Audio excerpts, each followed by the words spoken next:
Ni aikari itura ria Kubweye kaunti ya Migori aria marashakaya ikuo cia andu ana a itura riri aria marakuire thutha wa kunywa njohi ngananie irererikana gukorwo na thumu. Na mahali walikuwa na kunywa, huyo mama ameaga dunia, ndio alikuwa na hiyo anauza hiyo chang'aa, na hata yeye mwenyewe ameenda. Hata mimi nina huzuni mbaya sana, na nakemea hii pombe, watu waache pombe, na wakiambiwa hawasikii. Lakini sasa mambo ikitokea kama hii saa hii, ndio kila mtu anaanza kujuta. Tuna majonzi na masikitiko makubwa sana, kwa sababu hatuwezi kupoteza ndugu 4, wengine kama 5 au 6 wako hospitalini, wako katika hali mahututi. Tunashangaa sana, ni kitu gani hiki?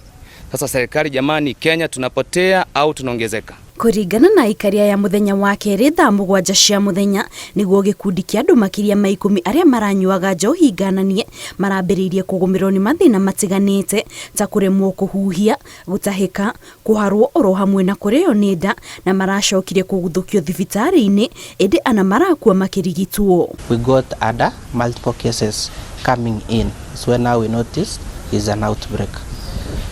So we had 5 more patients coming in. One was having severe difficulty breathing, also diarrhea and vomiting.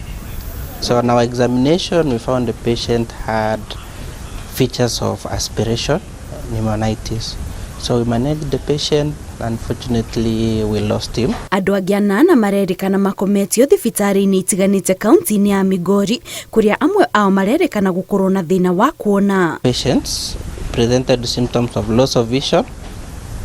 Yes, they are having abdominal pain and difficulty walking with slurred speech. So, not seeing the multiple patients coming in and the facilities, the numbers were going high. So we could not be able to manage them at the same time. So we referred the 4 patients to our referral hospital, which is Migori Teaching and Referral Hospital. Kuringana na ikaria mwena ucio, mutugo wa andu kunywa njohi ngananie urathie na mbere kuongerereka, na nikio riu marahoya thirikari mateithĩrĩrie kuhũrana na ũnyui wa njohi ici ngananie. Tuna hasira sana, tuna majonzi sana. Tunaomba sana serikali tusaidie, tuangalie kama ni pombe hii, basi pombe haramu iondolewe, tujue kwamba imeondolewa.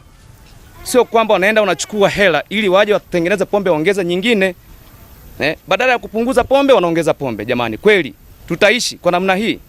Inauma sana, inasikitisha sana. Sio jambo la muhimu, sio jambo la busara kwa watu kama hao kupoteza maisha yao kwa njia ambayo ya kutatanisha hivi. Kwa hiyo ni vizuri tuomba serikali ambayo iliomba sasa hivi yaangalie kwa kina na urefu kwamba chanzo ni nini ambacho kinachofanya mpaka pombe kama hii inapatikana kuwa na sumu. Mĩĩrĩ ya andu acio na itwaritwo nyũmba-inĩ ya kũiga mĩĩrĩ ya Akdiva, uthuthuria ũgĩthiaga na mbere. Ngĩribotera Inooro TV, njĩtagwo Kate Muthoni.